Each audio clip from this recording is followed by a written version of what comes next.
un décret du 25 août dernier élargit à 2200 nouvelles communes la possibilité de majorer la taxe d'habitation sur les résidences secondaires.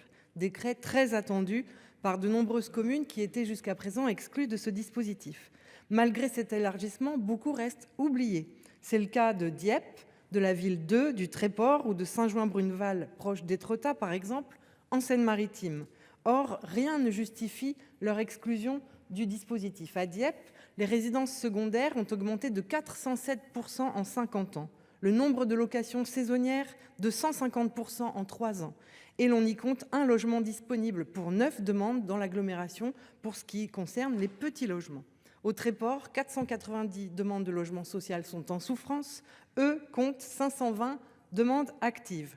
Pour ces communes, augmenter la taxe d'habitation sur les résidences secondaires permettrait d'accéder à de nouvelles recettes bienvenues dans le contexte d'inflation que nous connaissons. Cela contribuerait aussi à une meilleure maîtrise de l'habitat face à l'accroissement des résidences secondaires et des locations de courte durée. Enfin, l'exclusion de certaines communes par rapport à leurs voisines risque de renforcer les problèmes puisque les acquéreurs de résidences secondaires se porteront plutôt sur les communes exclues du décret, accroissant encore les tensions.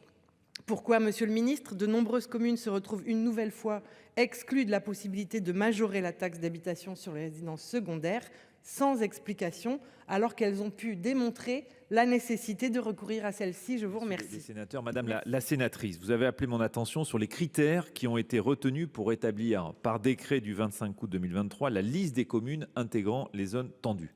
Comme vous le savez, ces critères permettent de définir les communes faisant face à des difficultés sérieuses d'accès au logement et pour lesquelles deux dispositifs fiscaux incitatifs frappant la rétention foncière sont applicables. La taxe annuelle sur les logements vacants et sur délibération communale, la majoration de la taxe d'habitation sur les résidences secondaires. La réforme des zones tendues s'est articulée autour de deux axes. Le premier est l'actualisation du périmètre des zones tendues historiques d'urbanisation continue de plus de 50 000 habitants, qui n'avaient pas été modifiées depuis 2015 et qui tient compte de leur évolution au regard des niveaux élevés de loyers et des prix d'acquisition des logements anciens, mais aussi du nombre de demandes de logement par rapport au nombre d'aménagements annuels dans le parc locatif social. Le second axe vise à répondre à la forte demande politique que votre question atteste. Il s'agit de l'élargissement de ces zones aux communes qui, sans appartenir à des zones d'urbanisation continue de plus de 50 000 habitants, présentent une forte tension immobilière résultant notamment d'une proportion élevée de résidences secondaires en plus de niveaux élevés de loyers et de prix d'acquisition des logements anciens. C'est sur le fondement de ces critères et après consultation des associations des élus locaux, comme le gouvernement s'y était engagé, qu'une liste actualisée de communes a été établie. La nouvelle liste permet ainsi d'améliorer la prise en compte de la situation particulière des communes touristiques les plus exposées aux difficultés d'accès au logement, en leur confiant les leviers fiscaux pour y répondre.